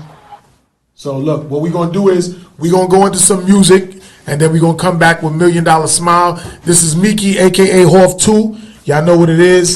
The whole song, the Go Baby situation is all about me and him and his moms. So everybody know what it is, man. That's what we are. We in Grindhardtvpodcast. We here. We gonna go into a new record with $1 Million Smiles and my brother Kooky the Bag of Bones. We gonna see about getting a video shot for this joint. Yo, Miki, thank you for tuning in. I love you. You know what I'm saying? And you know what I'm saying? You can stay tuned in and all that. We here. Grindhard.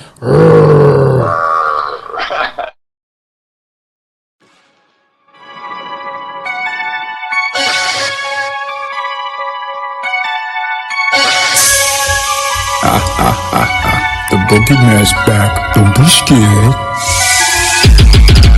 Take it off, run that shit in me, shining that boy, let me get that.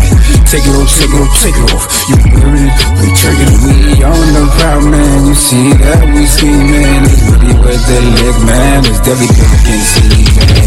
Take it off, run that shit in me, shining that boy, let me get that. Take it off, you heard it, we trigger it, we on the crowd, man. You see that, we scheming, it's really with the lick, man. It's deadly fucking season. All of that shining will get your ass broken. You looking like dinner, you're about to get cooked. Look at the market, you see that they drilling, but dollar signs about to get booked. We booking, season, we on our job. Jury, we season, get back down and rob. You talk about money, we coming to get us. The bullets, they coming out, they get a visit. Cars get jacked, jury get yacked. The bullet, man, basketball, get it. In fact, I'm a little monster in the flesh. Strong on robberies, I do best. Look at the Ruger, I do best. Look at the brother, you see how I flex. Take it off, run that shit in me, shining that boy, let me get that. Take it off, you ready, we taking it, we on the crowd, man. You see that, we scheming, it's really with the lick, man. It's deadly fucking season. Take it off, run that shit in me, shining that boy, let me get that. Take it off, you ready, we taking it, we on the crowd, man. You see that, we scheming, it's really with the lick, man. It's deadly fucking season. I'm definitely not the one to play with, assaulting lyrically like AK clips. Banana or extended, you'll get shredded like cheddar. For the cheddar, you better start booking. It's the season to duck hunt for no reason. Girl got took, she needed pleasing. Fools talking beef, but they as vegans talking. Get it like Jesse, it got messy when you started reaching. Styling when I'm prowling, $1 million smiling. I'm wildin' and winning, styling and sinning. It's Cuckoo, the villain. Pockets we digging. Take it off, run that shit in me, shining that boy, let me get that. Take it off, you heard it, we trigger it, we on the crowd, man. You see that, we scheming, it's really with the lick, man. It's deadly fucking season. Take it off, run that shit in me, shining that boy, let me get that. Take it off, you heard it, we trigger it, we on the crowd, man. You see that, we scheming, it's really with the lick, man. It's deadly fucking season.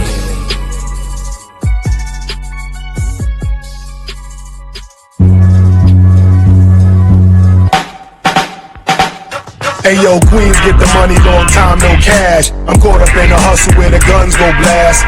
Queens get the money, long time no cash. I'm caught up in the hustle where the guns go blast. Hey yo, Queens get the money, long time no cash. Yeah, I'm caught up in the hustle where the guns go blast. Not gonna see your boy get retaliated, so I had to check it fast. Put out my heat first, come on, put out his heat last. Hey yo, Queens get the money, so we tuck the heat. Enough is sweet, in other places think y'all running shit, then we'll buck your feet. Hot steps, take the right steps, muscle bicep, strong arm emoji, swinging swords like Shinobi. Can't no rapper hold me out the gate, can't control me, best beware with your gun. You can't get Jackson like Janet, y'all be wishing on a star, but be taking life for granted, standing 10 toes down to the ground. My feet is planted, born in Brooklyn Women's Hospital, but Queens is where I landed. East Elmhurst first, then Flushing. I rushed in Jamaica, never fake the move south side. We outside, don't get yourself popped in Far Rock, School of Hard Knock. That's Corona, we the owner, shit get sticky, get the blicky or the burner fish turning, that'll learn ya, but only necessary, cause Queens we never worry. Yo, Queens get the money, on time, no cash. I'm caught up in the hustle where the guns go blast. Queens get the money, long time, no cash. I'm caught up in the hustle, come on, guns go blast. Hey yo, Queens get the money, long time, no cash. I'm caught up in the bag of bones, say his daughter loves booking season. Retaliated, so I had to get fast. Put out my heat first, he put out his heat last. Hey yo, Queens get the money, slogan is inside of me, the best it gotta be. Rest in peace to that nigga Prodigy. I remember when you and your man shot at me over that robbery. Your chain was only 10 carats, but it was heavy jewelry. Foolery, we went through when we was young, we was dumb, but in retrospect I sit back and reflect. It was fun, we would be at each other's house. You drink Henny, I drink rum. It was grimy, hanging out in the 90s, packing guns. Memories of smoking weed in the basement of the dance school. Ironically, same block you would visit when they paroled you. You was ahead of your time with your rhyme, I ain't gonna hold you. It's sad that they threw paint on your face at the mural. You was loyal to a hood that wasn't loyal back. You wrote that book, niggas was shook cause none of it was capped from Hempstead, but instead you rep Queens, and that's a fact. They should've took some of these lame rappers and sent your ass back. Hey yo, Queens get the money, long time, no cash. I'm caught up in a hustle where the guns go blast. Queens get the money, long time, no cash. I'm caught up in a hustle where the guns go blast. Hey yo, Queens get the money, long time, no cash. I'm caught up in a hustle where the guns go blast. A fool retaliated, so I had to think fast. Put out my heat first, he put out his heat last. Yeah. You already know what it is, your boy Worldarama. Grindhard TV Podcast. We here with $1 Million Smiles. Yeah.